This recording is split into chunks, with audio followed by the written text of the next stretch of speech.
Well, hiya, BookTube. Bill Ruttenberg here with the Ruttenberg Library.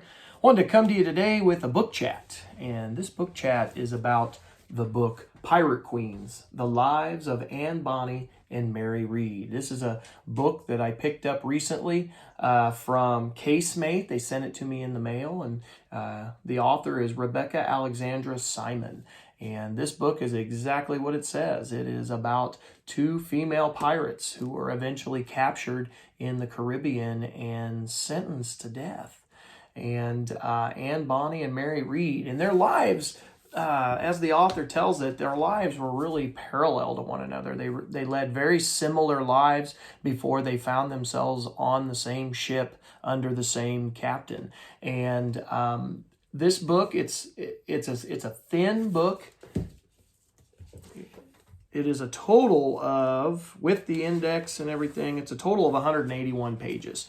And the actual text is 139 pages, so it's really short read. It does have some good photos in the middle. It takes you through early in the book a little bit of the early history of female pirates that are known around the world, which there's not a lot of them. And then on top of that, there's not a lot of real evidence or paperwork to back up the stories of the people of the female pirates. And so this was kind of interesting because our author has to tell a story without a lot of sources. And the one major source that she has, and she admits to all of this, she tells you that this up front, but her one major source is that was done on the history of pirates. A lot of it's fact, but the author has to fill in the gap a little bit where there's no actual evidence to provide the story, and he tells a little bit of fiction along the way. And so one of the things that Rebecca Simon tries to do is she tries to sort through what is fact versus fiction. And then she admittedly in the beginning says there are a lot of holes in the story, and she has to fill in the blank with the context of the time period. And so that's what she does. Both of these young ladies, they did not grow up under rich circumstances. They grew up in you could say poverty. They one of them was a housemaid and ends up getting accused of some stuff, and she ends up being the lover of the owner of the home and gets her into some trouble. And then with the issue with women of the time period, the law did not give them a lot of rights, did not give them a lot of say in how stuff, to be able to basically protect themselves, back up their own stories. All of the power went to the men.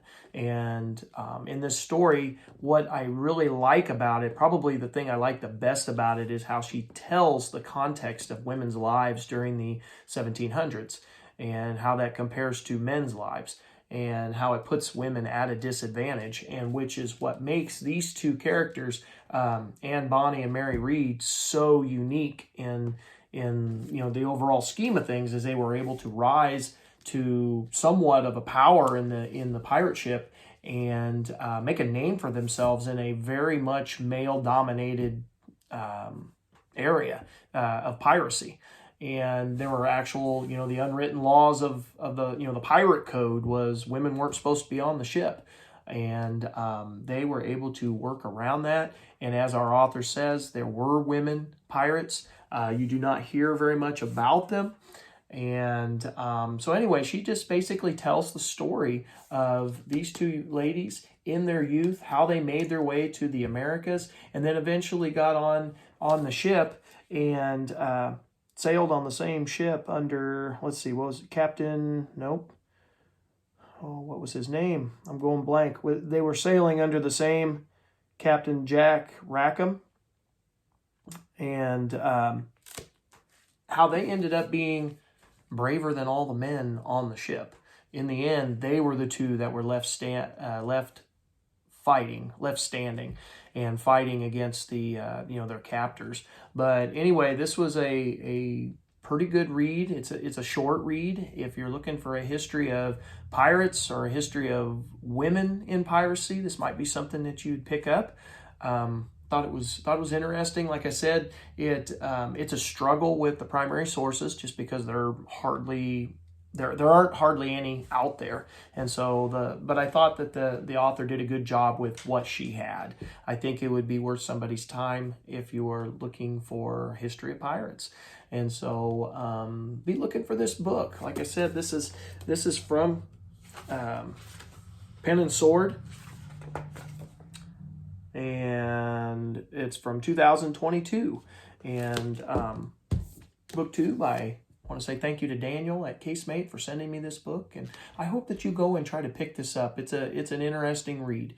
You could learn something about not only piracy, but just the lives of women in the 1700s. So BookTube, I hope this helps you in selecting this book. So until next time, happy reading.